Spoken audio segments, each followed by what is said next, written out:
제75회 칸 국제영화제가 이번 주말 폐막을 앞두고 열기가 고조되고 있고 또 한국 영화의 황금 종려상 수상 여부에 관심이 모아지고 있습니다. 자, 이와 관련해서 윤성은 영화평론가와 함께 자세한 얘기 나눠보겠습니다. 자, 어서 오세요. 안녕하십니까. 네, 지금 저희 현지 기자의 얘기도 들어봤습니다만 이번에 이제 본선 경쟁 부문에 이제 진출한 한국 영화가 이제 두 편인데 특히 이제 박찬욱 감독의 신작 헤어질 결심에 대해서 아주 호평이 뜨겁다고 해요. 각 매체의 이제 이 평점도 이제 최고 평점을 기록하고 있는데 자, 어떤 이유에서 그렇다고 보시는지요? 네, 저도 사실 영화를 보고 말씀을 드려야 되는데 네. 지금 칸 경쟁 부문에 올라 있는 작품들은 다 거기서 현지에서 프리미어 상영이고요. 네, 거기 가지 못할 사람은 볼 수가 없기 때문에 다른 매체들에서 어떻게 평가하고 있는가를 좀 기초로 해서 말씀을 드려야 될 것 같습니다.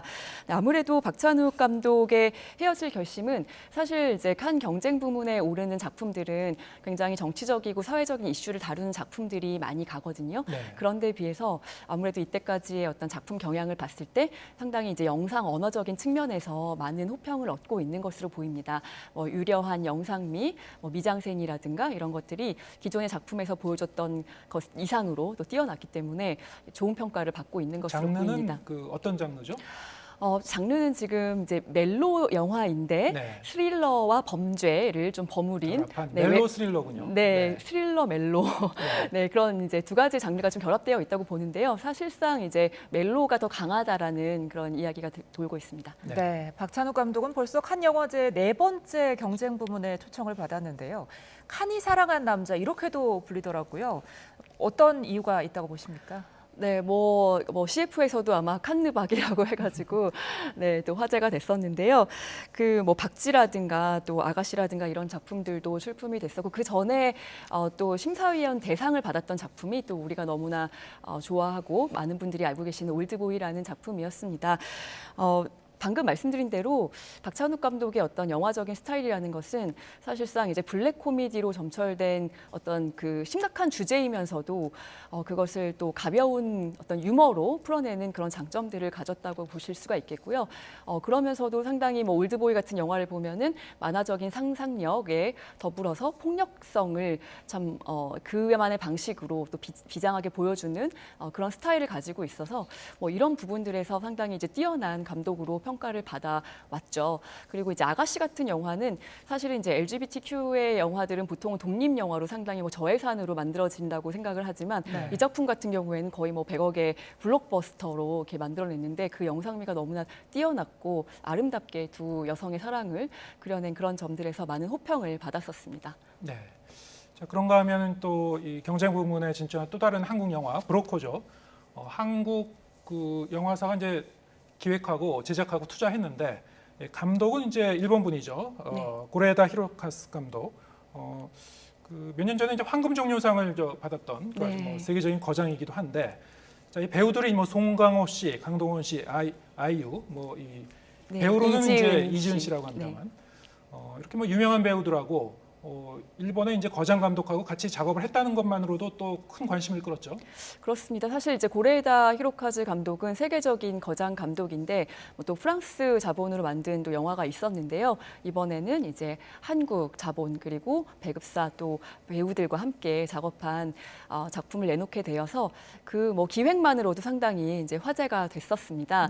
네, 게다가 또 너무나 세계적으로 지금 유명한 그 배우 송강호 씨와 또 배우 이지은 씨는 한국에서는 드라마로 우리에게도 배우로서 많이 알려져 있지만 또 이렇게 칸 무대를 밟게 될 정도로 이제 또 고레다 히로카즈라는 어떤 거장 감독과 작업할 정도로 이제는 너무나 이제 배우로서의 입지를 완전히 굳혔다라고 이제 보실 수가 있겠고요. 예. 이게 기획만으로도 화제가 됐었고 이제 어떤 작품일까 굉장히 궁금했는데 이제 이번에 그 베이비박스를 중심으로 한 자칭 이제 선의의 브로커, 좋은 부모님을 찾아주겠다라는 그런 브로커들과 또 그 친모의 어떤 여정을 그린 작품으로 지금 공개가 됐습니다. 네, 현지에서 상영 직후에 12분간 기립박수가 터졌다고 하던데요. 그런데 찾아보니까 또 이 평론가들의 평은 또 엇갈리더라고요.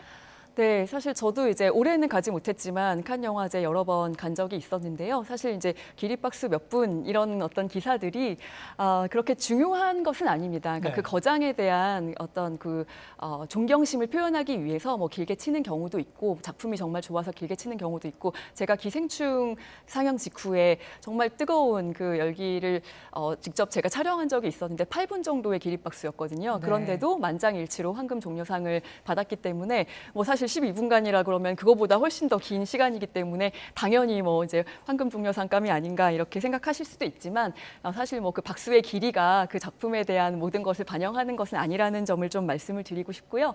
그리고 이제 이 작품에 대한 호불호가 엇갈린다는 점은 또 저도 이 작품 역시 이제 보지 못한 상태지만 다른 매체들의 어떤 평가들을 종합해서 말씀을 드리자면 이전까지 이제 고레다 히로카즈 감독의 영화들은 그 보통 기본적으로 그냥 드라마죠. 네, 아주 뭐 극적인 사건이 벌어진다라기보다는 이렇게 소소하게 흘러가는 그런 이야기들, 많은 인물들의 얽히고 설킨 그런 이야기들을 많이 그려왔었는데 네.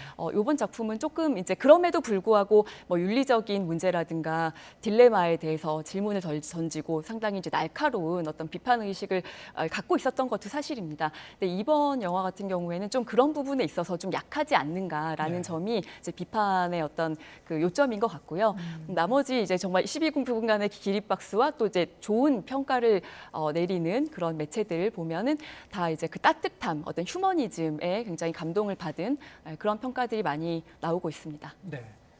이게 뭐 그 영화 매체에서 이제 평점과 실제 수상 여부와 반드시 이제 일치하는 건 아니겠죠? 네, 그렇습니다. 사실 그렇게 친다면은 예전에 이창동 감독의 버닝이라는 영화가 정말 거의 역대급, 그냥 그 해가 아니라 역대급으로 높은 평점을 받았음에도 불구하고 상을 하나도 수상하지 못해서 좀 깜짝 놀란 적이 있었는데요. 사실상 이제 이런 평가를 내리는 사람들은 뭐 기자나 평론가들이고요.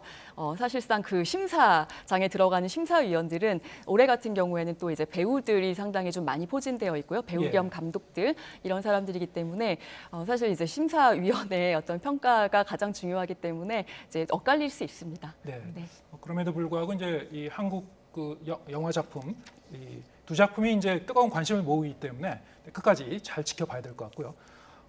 배우 송강호 씨, 칸 영화제와 좀 인연이 많은 것 같습니다. 벌써 진출한 게 이제 7번째라고 하는데요. 네. 출연한 작품은 여러 번 수상을 했는데 송강호 씨 본인의 이 나무주연상 수상 가능성도 이번에 좀 언급되고 있죠. 네, 사실 이제 영화가 다 오픈되기 전부터 지금 한국의 취재 열기가 굉장히 뜨거운 것이 이번에 많은 한국 작품들이 또 진출하기도 했고 특히나 이제 송강호 씨가 그 배우를 상을 받을 어떤 가능성이 유력하다 이렇게 이제 많은 그 기대를 하면서 이렇게 많은 매체들이 지금 이제 칸에 가 있는데요. 사실 이제 그 모든 작품들을 다 봤을 때의 어떤 상대적인 평가가 들어가는데 그 송강호 씨 같은 경우에는 마찬가지일 겁니다. 다른 영화에 출연한 배우들도 다 기라성 같은 배우들이고 연기력에 있어서는 어떻게 더 우열을 가릴 수 없겠지만 네. 그 영화 속에서의 어떤 비중이라든가 그 캐릭터가 어떠냐에 따라서 사실 이제 그 주연상의 가능성 여부가 이제 결정이 될 것으로 보이고요. 이것도 역시 이제 좀 상대적인 것이고 또 이제 그 심사위원들의 어떤 성향이라든가 이런 것들도 많이 작용할 것으로 보입니다. 네. 두 작품에 대해 이야기 나눠봤는데요. 이 작품 외에도 또 주목할 만한 우리 영화 있습니까? 네, 아무래도 이제 배우 이정재 씨의 감독 데뷔작인 이 헌트라는 영화가 또 그 미드나잇 스크리닝 부문에 또 상영이 돼서 사실 이제 영화제 초반을 뜨겁게 달궜던 그런 작품입니다. 사실 이 부문은 한국 영화들이 많이 진출을 했었고 뭐 부산행 같은 영화도 정말 거기서 이제 뜨거운 그 환호를 받았던 그런 작품인데요. 특히나 이제 이정재 씨는 뭐 배우로서 오징어 게임으로서 뭐 지금 거의 세계 최고의 그런 그 위치에 올라 있어서 뭐 이정재 씨가 가는 곳마다 지금 굉장히 많은 화제를 불러일으키고 있다고 듣고 있고요. 또 뭐 정우성 씨랑 또 원래도 정말 그 절친이시지만 같이 또 이번에 영화를 찍어서 지금 이 헌트라는 작품은 해외에서 굉장히 많은 그 수출을 하고 있는 그런 작품이 됐습니다. 네. 자, 뭐 역시 이제 가장 큰 관심은 앞서 말씀드렸습니다만 이제 황금 종려상 여기에 이제 모든 언론의 이제 관심이 집중되고 있는데 자, 한국 영화 두 편 모두 쟁쟁한 작품들이어서요. 어떻게 전망하시는지요? 네, 일단 박찬욱 감독도 그렇고 또 고레에다 히로카즈 감독도 그렇고 거기에 출연한 배우들의 면면도 다 너무나 이제 세계에서 주목받고 있는 그런 배우들이기 때문에 뭐 충분히 또 수상 가능성이 있다고 보여지는데요. 근데 다만 이제 고레에다 히로카즈 감독 같은 경우엔 어느 가족이라는 영화로 황금 종려상을 받은 지 불과 몇 년 되지 않은 그런 네. 상황이고 하기 때문에 또 이제 또 몇 년 만에 가장 큰 상을 줄 것이냐. 사실 이제 어떤 한 감독이 칸 영화제에서 수상하고 또 황금종려상을 받는다는 건 너무나 큰 일이기 때문에 일생에 한 번 있을까 말까 한 일인데 그렇게 이제 몇 년 안에 될 것이냐. 또 이제 박찬욱 감독의 경우에는 뭐 다른 작품들에 비해서 사실 이제 그런 영상 미학적인 측면에서 굉장히 뛰어난 평가를 받고 있는 것은 사실이나 또 지금 이런 부분도 고려를 하지 않을 수 없습니다. 뭐냐면 지금 이제 유럽이 굉장히 또 뭐 전쟁으로 인해서 상당히 이제 그런 이슈들이 많이 이제 발생하고 있기 때문에 그런 컨텍스트적인 맥락에서 또 어떤 상에 또 칸이 힘을 실어줄 것이냐 뭐 이런 부분들도 고려되어야 될 것 같고요. 네, 그렇게 봤을 때 이제 두 작품의 그 황금 종려상 수상 가능성은 조금 더 지켜봐야 될 것 같습니다. 아까 네. 기자님도 똑같이 이제 말씀하셨는데 좀 예측 불허인 상황인 것 같습니다. 지금 경쟁 부문에 오른 작품이 이제 21편이고 그 중에서 이제 두 작품이 또 같이 나란히 경쟁을 하는 거죠. 네. 네. 발표가 29일입니까? 네, 그 현지 시각으로 28일이기 28일? 때문에 네. 우리 시각으로는 한 29일 정도 될 것 같습니다. 예, 잘 지켜봐야 될 것 같습니다. 윤성은 영화평론가와 함께했습니다. 고맙습니다. 감사합니다.